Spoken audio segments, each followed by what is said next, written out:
Hello, it's Barbara here again. I want to talk to you this time as it's my turn to record a sermon. And we're thinking at this time of the year about rogation. So I want to begin by reading some verses from various psalms which have been joined together to make a rogation reading.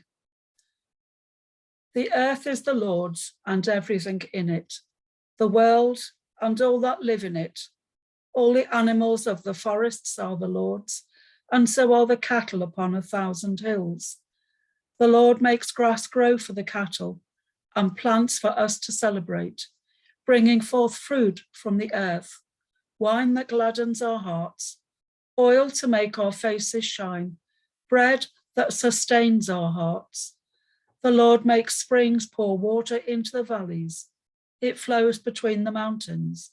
The birds of the air nest by its waters. They sing among the branches. Some wonderful words there, all about God's creation, which, as I said, is what we're celebrating this time. Creation and Rogationtide is normally celebrated 5th or 6th Sunday after Easter in our Church of England calendar. And you might see behind me a photo from a rogation service that I held in one of my farm barns some years ago, where we traditionally would go to a farm to ask for God's blessings on all that went on there. People prayed for the crops and the blessings on the land. And the Latin Rogare, which is where the rogation comes from, means to ask. And traditionally, Christians also prayed for God's blessings as they walked around the fields and as they walked around the land in their parish. And the route of the walk around the boundaries of the parish was known as beating the bounds. And the procession of walking around the boundaries of the parish would start at the church, and then at every significant boundary, it would stop, and the naughty boys, of course, were no naughty girls, but the naughty boys of the parish would have something happening to them at various points to reinforce the boundary, a particular boundary. And that was to show them the parish boundaries, customary to give them an indignity of some sort, maybe throwing them into a pond or bumping them against trees or rocks, or throwing them into a bramble patch. Don't think we could do that now with our current health and safety. But young boys at that time needed to know where their parish boundaries were, so they could show loyalty and responsibility to their own parish. These days, blessing the land and blessing our farmers seems much more peaceful. But to talk a little bit about boundaries, Jesus, of course, knew no boundaries at all.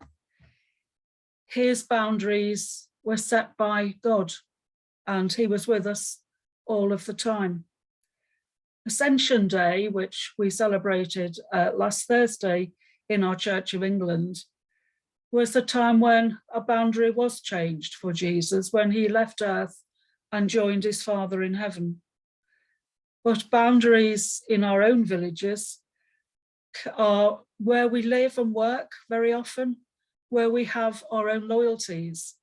And it's almost, as I would, as a retired sheep farmer, call it being hefted.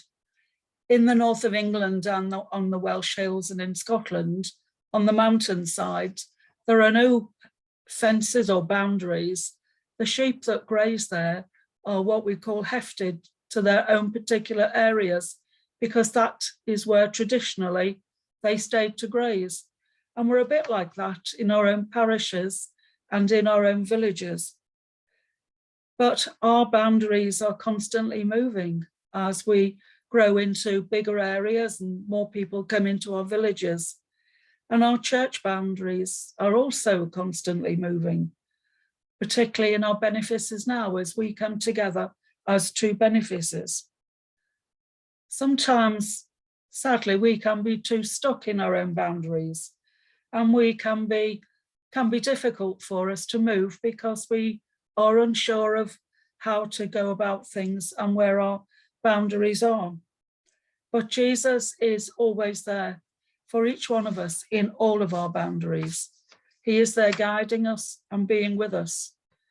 We also have to think, sadly, of very difficult boundaries in other parts of the world, particularly at this moment in time. We think about the boundaries in Ukraine and all the fighting and killing and maiming that's going on there as the Russian army tries to get through more and more of Ukraine and moving their boundaries into an ever more difficult situation.